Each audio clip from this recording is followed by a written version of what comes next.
1900 کی ابتدا میں مشرق وسطی دنیا کا اہم جغرافیائی خطہ بننا شروع ہوا کیونکہ یہاں تیل کے بڑے ذخائر دریافت ہوئے۔ اس وقت عالمی طاقتیں اس خطے پر اثر و رسوخ حاصل کرنے کی کوشش کر رہی تھیں۔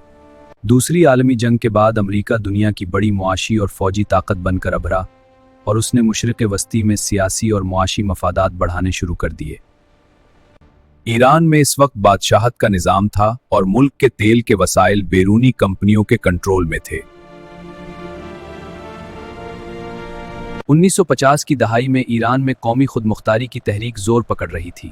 محمد مصدق نے تیل کو قومی ملکیت بنانے کی کوشش کی تاکہ ملک کی معیشت بہتر ہو سکے، لیکن مغربی طاقتوں کو خدشہ تھا کہ اگر ایران آزادانہ تیل پالیسی بنا لے گا تو عالمی مارکیٹ متاثر ہوگی۔ اس دور میں خفیہ سیاسی سرگرمیوں کے ذریعے حکومت تبدیل ہوئی اور ایران میں دوبارہ بادشاہت مضبوط ہو گئی۔ یہ واقعہ ایران اور مغربی دنیا کے تعلقات میں پہلی بڑی دراڑ بنا۔ 1979 میں ایران میں بڑا سیاسی اور مذہبی انقلاب آیا۔ روح اللہ خمینی جلاوطنی سے واپس آئے اور انہوں نے اسلامی نظام حکومت قائم کرنے کی حمایت کی۔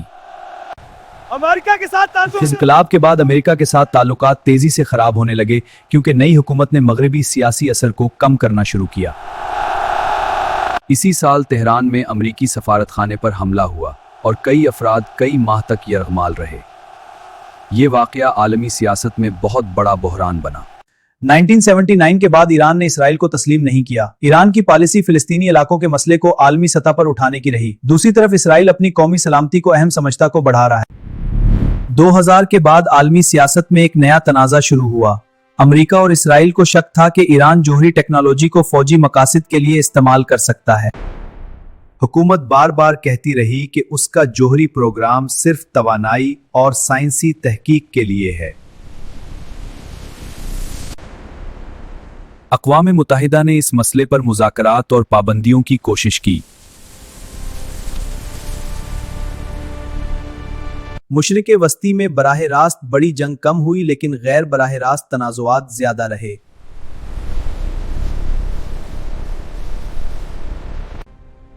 کچھ علاقوں میں مختلف گروہوں کو سیاسی یا فوجی حمایت دی گئی جس سے کشیدگی بڑھتی رہی۔